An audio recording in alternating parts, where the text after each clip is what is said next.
Capítulo 2. Eles permaneceram na aldeia durante todo o verão. Mais tarde, vieram a considerar essa decisão como um erro terrível. Na ocasião, porém, pareceu bastante sensato, pois Tom, Agnes e Alfred podiam ganhar um penny por dia, cada um trabalhando no campo durante a colheita. Quando chegou o outono e tiveram que se mudar, possuíam um saco pesado de pennies de prata e um porco cevado. Passaram a primeira noite na entrada coberta de uma igreja da aldeia, mas no segundo dia encontraram um convento e gozaram da hospitalidade dos monges. No terceiro dia, viram-se no coração da floresta Chute, uma vasta área coberta de mato fechado e muitas árvores, numa estrada não muito mais larga que um carro de boi, com a luxuriante vegetação do verão morrendo entre os carvalhos de cada lado. Tom carregava as ferramentas menores num saquinho e pendurara os martelos no cinto. Tinha um manto dobrado debaixo do braço esquerdo e o espigão de ferro na mão direita, usando-o como uma bengala. Sentia-se feliz por estar na estrada de novo. Seu próximo trabalho poderia ser na construção de uma catedral. Poderia tornar-se mestre pedreiro, permanecer ali o resto da vida e construir uma igreja tão maravilhosa que lhe garantisse um lugar no céu. Agnes levava as poucas coisas da casa que tinham dentro da panela que amarrara nas costas. Alfred carregava as ferramentas que usariam para construir uma nova casa em algum lugar. Um machado, uma enxó, um serrote, um maneu pequeno, uma sovela para fazer buracos no couro e na madeira e uma pá. Marta era pequena demais para carregar qualquer coisa, exceto a tigela e a faca amarradas no cinto e o manto de inverno nas costas.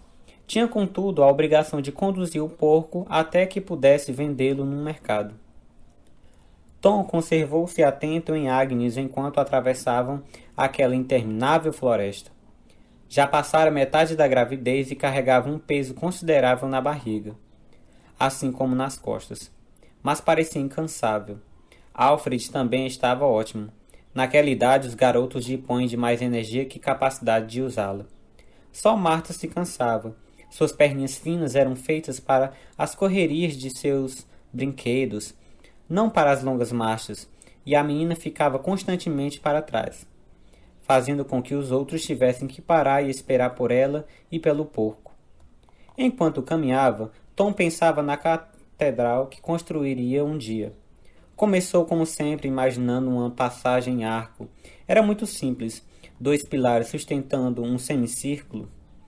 Imaginou depois um segundo conjunto exatamente igual ao primeiro. Colocou os 2 juntos na sua cabeça para formar uma passagem em arco. Depois acrescentou outro, e mais outro, muito mais, até que tinha toda uma fileira formando um túnel. Essa era a essência de um prédio, pois tinha um teto para não deixar entrar chuva e 2 paredes para sustentar o teto. Uma igreja não passava de um túnel, como refinamentos. Um túnel é escuro, de modo que os primeiros refinamentos são as janelas. Se a parede fosse bastante forte, poderia ter buracos. Os buracos seriam arredondados na parte de cima, com as laterais retas e um peitoril horizontal, da mesma forma que a arcada original. O emprego de formas similares para os arcos, janelas e portas era uma das coisas que faziam um edifício bonito. A regularidade era outra. E Tom visualizava 12 janelas idênticas, espaçadas uniformemente ao longo de cada parede do túnel. Tom tentou visualizar as molduras das janelas, mas perdia a concentração a cada instante, porque achava que estava sendo observado. Era uma tolice, pensou, a menos que fosse, é claro, por estar sendo observado pelos pássaros, raposas, gatos, esquilos, ratos, camundongos, doninhas, arminhos e ratazanas que havia em grande número na floresta. Sentaram-se perto de um córrego ao meio-dia, beberam a água pura e comeram toucinho e maçãs apanhadas no chão da floresta. De tarde, Marta estava cansada. Em dado momento, ficou umas 100 jardas atrás deles. Parado, esperando que ela emparelhasse com o resto da família, Tom se lembrou de Alfred naquela idade. Era um menino bonito, de cabelos dourados, robustos e ousado. O afeto misturou-se com irritação ao ver Marta ralhando com o porco por ser tão vagaroso. Foi então que bem na frente dela surgiu um vulto vindo da floresta. O que aconteceu a seguir foi tão rápido que Tom mal pôde acreditar. O homem que aparecera tão de repente na estrada levantou um porrete acima do ombro. Um grito de horror subiu até a garganta de Tom, mas antes de se fazer ouvir, o homem bateu com o porrete em Marta. Pegou em cheio do lado da cabeça, e Tom ouviu o barulho do golpe. Ela caiu no chão como uma boneca largada. Quando Tom deu por si, estava correndo na direção da menina, os pés batendo no chão com a força dos cascos do cavalo da batalha de William, querendo que suas pernas o levassem mais depressa. Enquanto corria, observava o que estava acontecendo, mas era como olhar para uma pintura no alto da parede de uma igreja, pois podia ver, mas não havia nada que fosse capaz de fazer para modificá-la. O atacante era, indubitavelmente, um fora da lei. Baixo e atarracado, vestia uma túnica marrom e estava descalço. Encarou Tom por um instante e este pôde ver que seu rosto era horrivelmente mutilado. Os lábios haviam sido cortados, presumivelmente como punição de algum crime envolvendo mentiras, e sua boca era agora um repulsivo sorriso permanente, cercado por uma cicatriz retorcida. Aquela visão horrível teria detido Tom, não tivesse ele correndo para o corpinho de Marta jogado no chão. O fora da lei desviou os olhos do construtor e voltou-se para o porco. Numa fração de segundo abaixou-se, agarrou-o e enfiou o animal aos gritos debaixo do braço e correu de volta para o emaranhado da floresta debaixo das árvores, levando consigo a única coisa de valor da família de Tom. Tom ajoelhou-se ao lado de Marta, pôs a mão enorme sobre o seu peitinho e sentiu as batidas do coração, firmes e fortes, fazendo desaparecer seu pior medo. Mas os olhos dela estavam fechados e havia sangue vermelho no seu cabelo louro. Agnes ajoelhou-se junto dele um momento depois. Sentiu o peito, o pulso e a testa de Marta e olhou duro para Tom. Ela viverá, disse, com voz tensa. Traga de volta aquele porco. Tom soltou rapidamente o saco de ferramentas e jogou-o no chão. Com a mão esquerda pegou no cinto um martelo grande de cabeça de ferro. Ainda tinha um espigão na mão direita. Viu os arbustos amassados no caminho por onde o ladrão viera e fora embora, e ouviu os guinchos do porco mais adiante. Mergulhou por entre a vegetação rasteira sobre as árvores. A trilha era fácil de seguir. O fora da lei era corpulento, corria como um porco que se debatia e deixava uma trilha larga, pisoteando flores, arbustos e pequenas árvores. Tom correu atrás dele, tomado de um desejo selvagem de pegar aquele homem e espancá-lo até que perdesse os sentidos. Passou por entre um renque de vidoeiros, arremessou-se por uma elevação abaixo e patinhou num charco até chegar a uma trilha estreita. Aí parou. O ladrão podia ter ido para a esquerda ou para a direita, só que não havia vegetação esmagada para mostrar o caminho. Não obstante, Tom prestou atenção e ouviu o porco guinchando um pouco mais além, à esquerda. Ouviu também alguém correndo na floresta atrás dele. Alfred, presumivelmente, foi atrás do seu porco. O caminho levou a uma descida, depois a uma curva acentuada e começou então a subir. Podia ouvir o porco claramente agora. Subiu correndo a elevação, respirando com dificuldade. Tantos anos respirando pó de pedra tinham enfraquecido seus pulmões. De repente o caminho voltou a ser horizontal e ele viu o ladrão a apenas umas 20 ou 30 jardas de distância, correndo como se o demônio perseguisse. Tom redobrou os esforços e começou a reduzir a diferença. Tudo indicava que ele ia conseguir apanhar o fora da lei se continuasse correndo, pois um homem com um porco não pode correr tão depressa como um homem sem nenhum. Mas agora seu peito doía. O ladrão estava a umas 15 jardas, talvez 12. Tom ergueu o espigão de ferro acima da cabeça com uma lança. Mais perto um pouco e ele arremessaria. 11 jardas, 10. Antes que o espigão pudesse sair de sua mão, ele percebeu com o canto do olho um rosto magro sob um gorro verde saindo do mato que ladeava a trilha. Era tarde demais para se desviar. Uma vara grossa foi atirada na sua frente. Ele tropeçou nela como fora a intenção de quem a jogara e caiu no chão. Tom deixou cair o espigão, mas conservou o martelo. Girou e levantou-se sobre um dos joelhos. Havia 2 homens agora, o de gorro verde e um careca de barba branca. Os 2 se precipitaram sobre ele. O construtor ficou de pé e bateu com o martelo no homem de gorro verde. O sujeito procurou esquivar-se, mas o grande martelo de cabeça de ferro o atingiu no ombro com força, e ele deu um grito de agonia e se jogou no chão, segurando o braço como se estivesse quebrado. Não houve tempo para levantar o martelo para outro golpe esmagador antes que o careca se aproximar, de modo que Tom enfiou a cabeça de ferro do instrumento na cara dele e cuspiu. Os 2 homens recuaram, com a mão nos ferimentos. Tom percebeu que não mais podiam lutar. Virou-se. O ladrão ainda estava correndo. Tom seguiu novamente atrás dele, ignorando a dor no peito. Entretanto, tinha vencido apenas algumas jardas quando ouviu uma voz familiar às suas costas. Alfred. Parou e olhou para trás. Alfred estava lutando com os 2 homens no mesmo tempo, punhos e pés. Socou o de gorro verde na cabeça umas 3 ou 4 vezes, depois chutou as canelas do careca. Mas os 2 pularam em cima dele e se aproximaram o mais possível, de modo que não pudessem dar socos ou pontapés que doessem.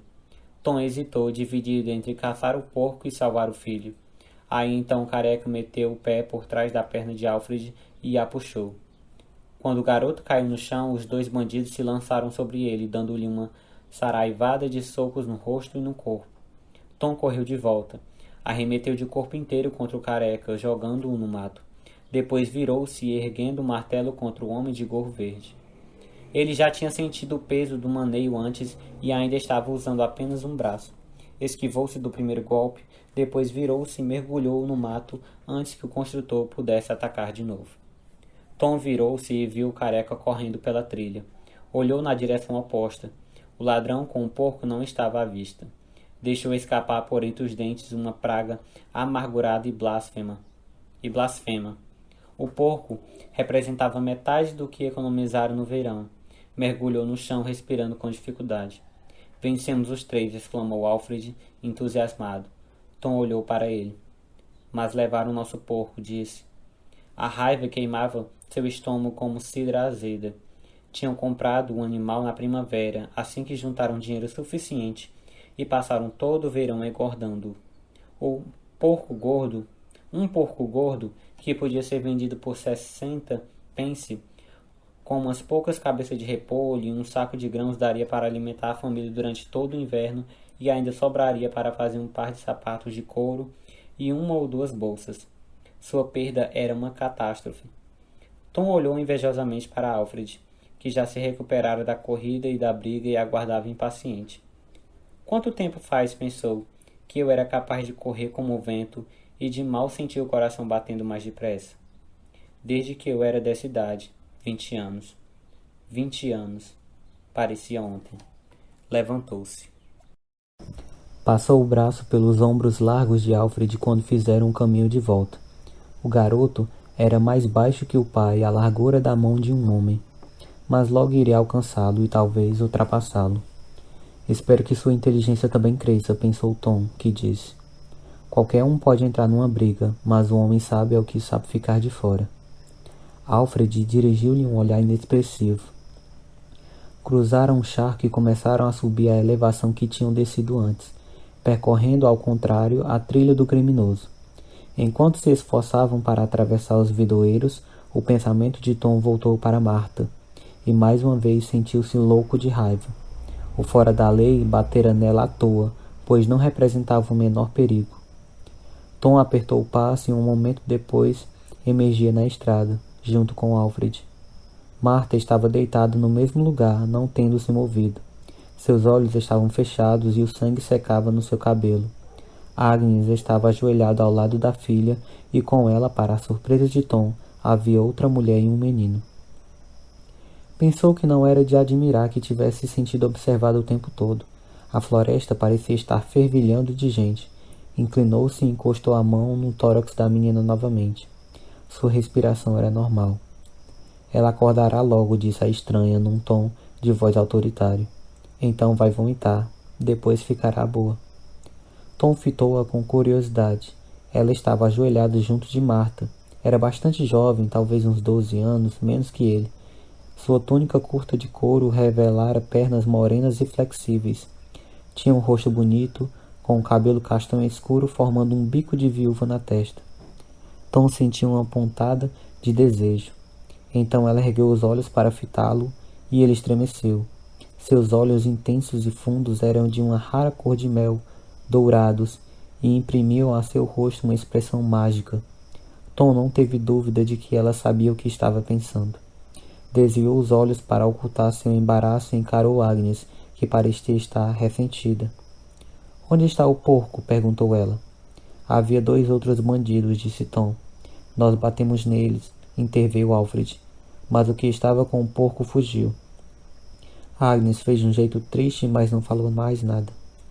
"Poderíamos levar a menina para a sombra, se tivermos cuidado", disse a estranha, levantando-se. E Tom viu que era muito baixa, no mínimo um pé menor que ele. Inclinou-se e pegou Marta no colo cuidadosamente. Seu corpinho de criança quase não pesava nada. Carregou-a algumas jardas ao longo da estrada e deitou-a sobre um gramado à sombra de um velho carvalho. Ainda estava totalmente desacordada. Alfred recolhia as ferramentas que tinham se espalhado durante o tumulto. O filho da mulher estranha observava de olhos arregalados, a boca aberta, sem nada dizer. Devia ter uns 3 anos menos que Alfred, e seu aspecto era peculiar, sem nada de beleza sensual da mãe. Tinha pele muito clara, cabelo alaranjado, tirante a ruiva e olhos ligeiramente esbugalhados. Possuía a expressão alerta, mas estúpida de uma pessoa obtusa, pensou Tom. O tipo de criança que morre cedo ou cresce para ser idiota da aldeia. Alfred sentia-se visualmente sem graça sob seu olhar fixo. Enquanto Tom observava a criança, pegou o serrote da mão do rapaz, sem dizer nada, e examinou-o como se fosse uma coisa assombrosa. Alfred, ofendido pela descortesia, tomou de volta ante a indiferença do menino. "Jack, comporte-se!" A estranha parecia embaraçada. Tom fitou-a. O menino não parecia com ela de jeito nenhum. "Você é a mãe dele?" perguntou. "Sim, meu nome é Ellen." "Onde está seu marido?" "Morto." Tom ficou surpreso. "Está viajando sozinha?" disse incredulamente. A floresta era bastante perigosa para um homem como ele. Uma mulher sozinha dificilmente teria esperanças de sobreviver. "Não estamos viajando", disse Ellen. "Nós moramos na floresta." Tom ficou chocado. "Quer dizer que vocês são..." Ele parou, não querendo ofendê-la. "Fora da lei", disse ela. "Sim."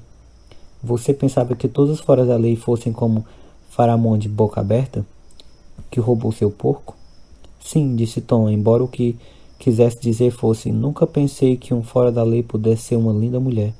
Incapaz de conter a curiosidade, perguntou: "Qual foi o seu crime?" "Amaldiçoei um padre", disse ela, desviando o olhar. Não pareceu a Tom um crime de grande monta, mas o padre podia ser muito poderoso ou suscetível, ou talvez Ellen simplesmente não quisesse dizer a verdade. Ele olhou para Marta. Um momento depois ela abriu os olhos. Estava confusa e um pouco assustada. Agnes ajoelhou-se ao seu lado. "Você está bem", disse ela. "Está tudo bem." Marta sentou-se e vomitou. Agnes abraçou até que os espasmos passaram. Tom ficou impressionado. A predição de Ellen se concretizara. Do mesmo modo, ela dissera que Marta ficaria boa, e presumivelmente também podia confiar nisso. Sentiu uma onda de alívio invadi-lo, e ficou um pouco surpreso com a força de sua emoção. "Eu não ia tolerar a perda da minha filhinha", pensou, e teve que conter as lágrimas. Recebeu um olhar de compreensão de Ellen, e mais uma vez achou que aqueles olhos dourados podiam enxergar seu coração. Ele quebrou um galho de carvalho, arrancou-lhe as folhas e usou-a para esfregar o rosto de Marta. Ela ainda estava pálida. "Ela precisa descansar", disse Ellen. "Deixe que fique deitada pelo tempo que um homem leva para caminhar 5 quilômetros." Tom deu uma olhada no sol. Ainda restava muita claridade pela frente. Acomodou-se para esperar. Agnes embalava Marta delicadamente. O menino Jack desviou sua atenção para Marta, fitando-a com a mesma intensidade idiota. Tom queria saber mais a respeito de Ellen, Perguntou-se se a jovem poderia ser persuadida a contar sua história. Não queria que ela fosse embora. Como foi que tudo veio a acontecer? Perguntou-lhe vagamente. Ela o fitou direto nos olhos outra vez e então começou a falar. Seu pai era cavaleiro, contou a eles. Um homem alto, forte e violento que queria filhos homens, com quem pudesse montar, caçar e lutar, companheiros para beber e farrear a noite adentro com ele. Nesses assuntos foi o mais infeliz dos homens, pois nasceu Ellen e logo depois sua esposa morreu. Ele se casou de novo, mas sua segunda mulher era estéril. Com o tempo veio a desprezar a madrasta de Ellen e acabou por mandá-la embora. Devia ter sido um homem cruel, porém nunca parecera assim a Ellen, que o adorava e compartilhava seu desprezo pela segunda mulher. Quando a madrasta saiu, Ellen permaneceu e cresceu numa casa que era quase que completamente masculina.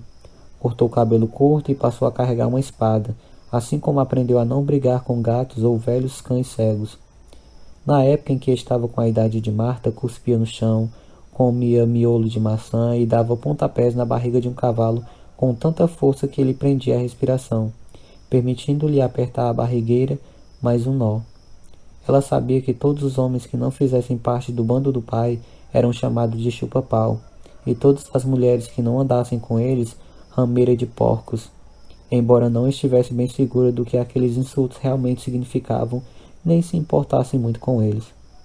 Ouvindo a voz dela na temperatura amena de uma tarde de outono, Tom fechou os olhos e imaginou-a como uma garota de peito chato e cara suja, sentada a uma mesa comprida com os truculentos companheiros do pai, bebendo cerveja forte, arrotando e cantando canções sobre batalhas, pilhagens e estupros, cavalos, castelos e virgens, até cair adormecida com a cabecinha apoiada na tábua áspera.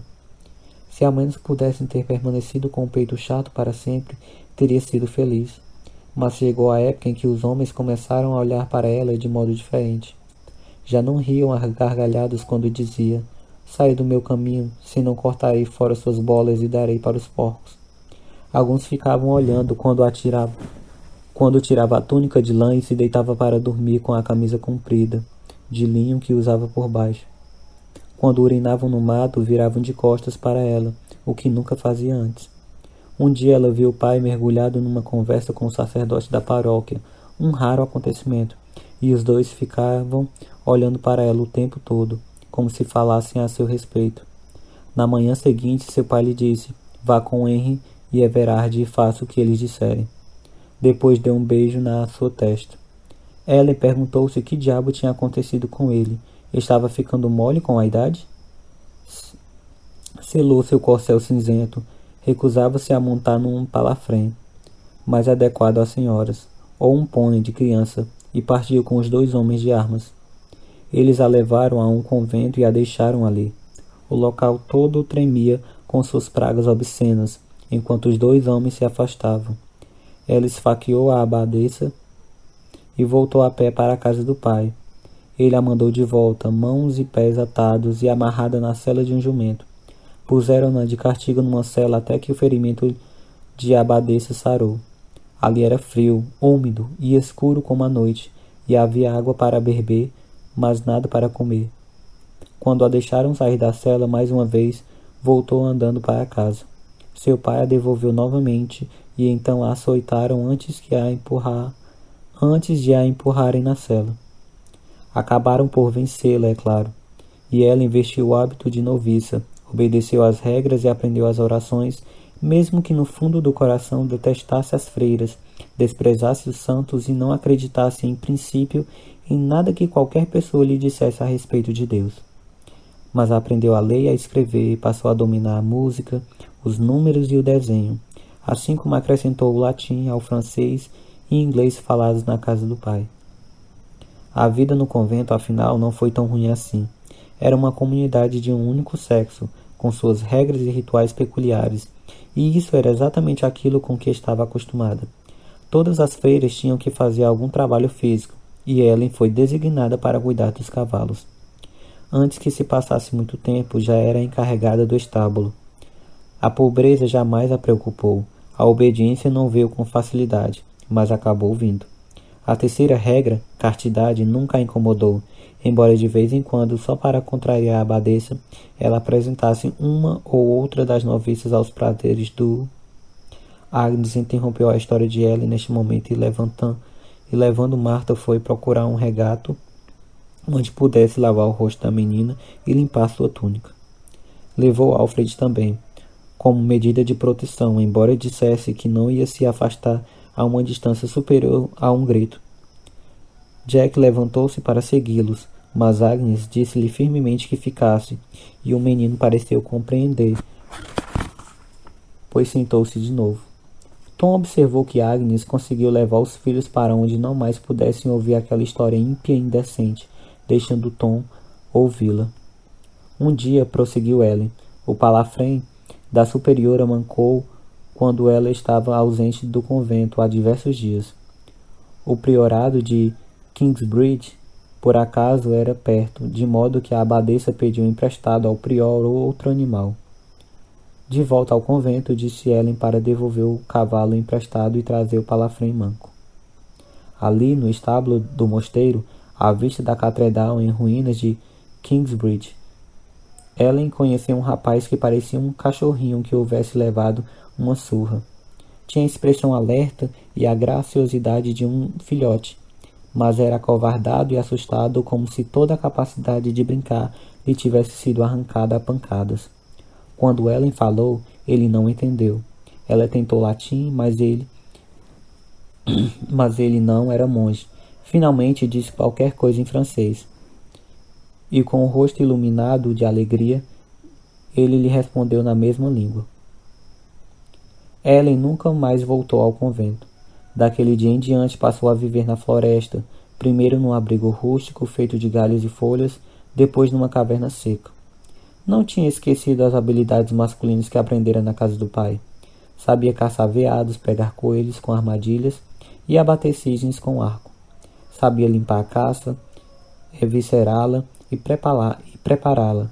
Sabia inclusive retirar o curtir o couro e as peles para suas roupas. Além da caça, ela se alimentava de frutas silvestres, nozes e verduras. Qualquer coisa que precisasse, sal, tecido de lã, um machado ou uma faca nova, tinha que roubar. O pior foi quando Jack nasceu. Mas e o francês? Tom teve vontade de perguntar se ele era o pai de Jack. E se era, quando morrera? E como? Mas pela cara de Ellen sabia que ela não ia falar a respeito dessa parte da história. E como parecia ser do tipo que não podia ser persuadida a agir contra a própria vontade, ele guardou as perguntas para si.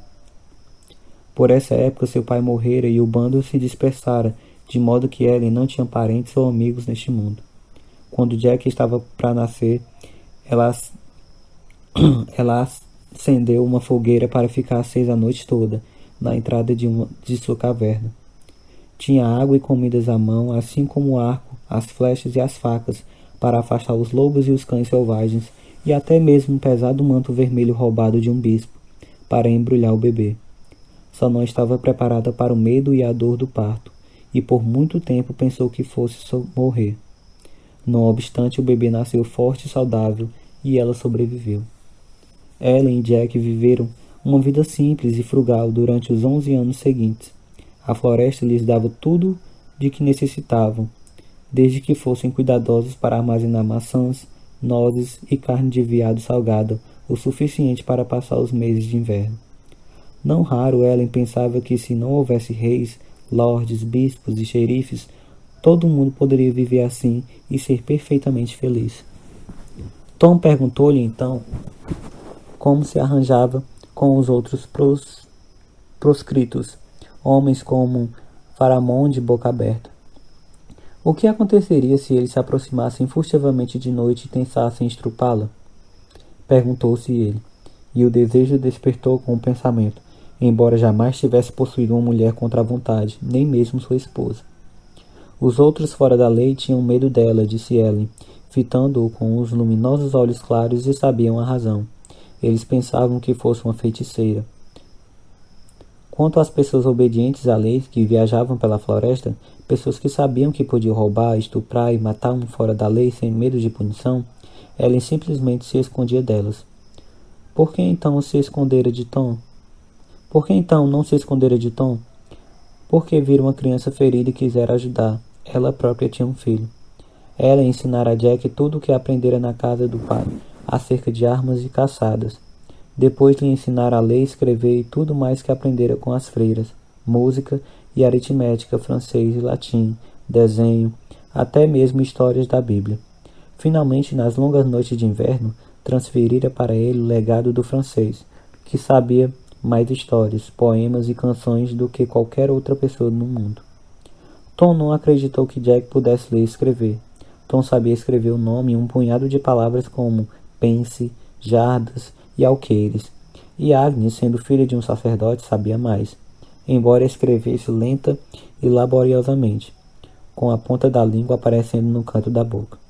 Alfred, porém, não sabia escrever uma única palavra e mal era capaz de reconhecer o próprio nome. Marta não conseguia fazer nem isso. Seria possível que aquela criança idiota fosse mais alfabetizada do que toda a família de Tom? Ellen disse a Jack para escrever qualquer coisa e ele alisou a terra e rabiscou em umas letras. Tom reconheceu a primeira palavra, Alfred, mas não as outras, e sentiu-se um tolo. Então ela o salvou, lendo em voz alta. Alfred é maior que Jack. O menino desenhou rapidamente duas figuras, uma maior que a outra, e embora fossem desenhos esquemáticos, via-se que uma das figuras tinha os ombros largos e uma expressão tanto bovina, enquanto a outra era pequena e sorridente. Tom, que tinha um certo talento para desenhar, ficou atônito com a força e simplicidade do desenho garatujado na terra. Mas a criança parecia idiota. Ellen ultimamente começara a perceber isso, confessou ela, adivinhando os pensamentos de Tom. Jack nunca tivera a companhia de outras crianças, ou na verdade de outros seres humanos, exceto a mãe, e o resultado era que estava crescendo como um animal selvagem. Apesar de tudo que aprendera, não sabia lidar com as pessoas. Era por isso que estava ali em silêncio, que encarava fixamente os outros e apanhava o que queria. Ao dizer isso, ela pareceu vulnerável pela primeira vez. Desapareceu seu ar de inexpugnável autossuficiência, e Tom a viu como uma mulher preocupada e mesmo desesperada. Pelo bem de Jack, ela precisava retornar à sociedade. Mas como? Se fosse homem, poderia ter conseguido convencer algum lorde a lhe dar uma fazenda, sobretudo se mentisse de modo convincente e dissesse que estava voltando de uma peregrinação a Jerusalém ou a Santiago de Compostela. Havia algumas mulheres trabalhando na lavoura, mas invariavelmente eram viúvas com filhos crescidos. Nenhum lorde daria uma fazenda a uma mulher com um filho pequeno. Ninguém iria querer empregá-la para fazer qualquer tipo de trabalho, na cidade ou no campo. Além disso, não tinha onde morar, e o trabalho não qualificado raramente era acompanhado por oferta de moradia. Ellen não tinha identidade. Tom sentiu por ela. Dera à criança tudo o que podia e não era o bastante, mas ele era incapaz de ver uma saída para o seu dilema. Por mais bonita, determinada e formidável que fosse, estava destinada a passar o resto dos dias escondidos na floresta com seu filho esquisito. Agnes, Marta e Alfred voltaram. Tom olhou ansiosamente para a filha, mas pelo seu jeito, a pior coisa que lhe acontecera fora ter o rosto esfregado. Durante algum tempo, o construtor ficara absorto nos problemas de Ellen, mas agora se lembrou da sua situação difícil. Estava sem trabalho e seu porco havia sido roubado. A tarde estava acabando. Começou a recolher as coisas que tinham lhe restado. Aonde vocês estão indo? Perguntou Ellen. Winchester, disse Tom. Ali havia um castelo, um palácio, diversos mosteiros e principalmente uma catedral.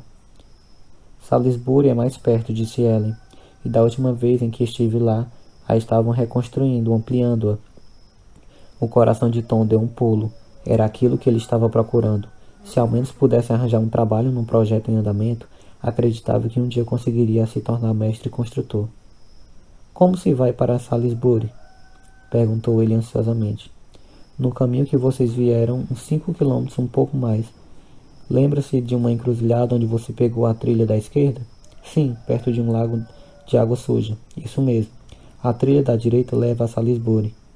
Eles se despediram. Agnes não gostara de Ellen, mas mesmo assim conseguiu dizer graciosamente: Muito obrigado por ter ajudado a tomar conta de Marta. Ellen sorriu e pareceu ficar melancólica quando eles partiram. Quando já haviam caminhado alguns minutos, Tom olhou para trás. Ellen ainda os observava, de pé na estrada, pernas abertas, protegendo os olhos do sol com uma das mãos. O garoto esquisito estava ao seu lado. Tom acenou e ela respondeu com outro aceno. Uma mulher interessante, comentou ele com a esposa. Agnes nada disse. Aquele menino era estranho, disse Alfred. Caminhavam no sol outonal de fim de tarde. Tom gostaria de saber como era Salisbury. Nunca estivera ali. Sentiu-se excitado. Claro que seu sonho era construir uma catedral desde os alicerces, mas isso quase nunca acontecia. Era muito mais comum encontrar uma velha edificação sendo melhorada, ampliada ou parcialmente reconstruída. Mas isso já seria bastante bom para ele, desde que lhe oferecesse a chance de ajudá-lo a um dia realizar seu objetivo. Por que aquele homem bateu em mim? Quis saber Marta. Porque queria roubar o nosso porco, respondeu Agnes. Devia ter um porco dele, disse Marta indignada, como se só agora percebesse que o fora da lei tinha feito algo errado. O problema de Ellen estaria resolvido se ela tivesse uma profissão, pensou Tom. Um pedreiro, carpinteiro, tecelão ou curtidor não estaria na sua posição. Sempre poderia ir para a cidade procurar trabalho. Havia poucos artífices. Ela precisa de um marido, disse Tom em voz alta. Mas não vai ficar com o meu, disse Agnes rispidamente.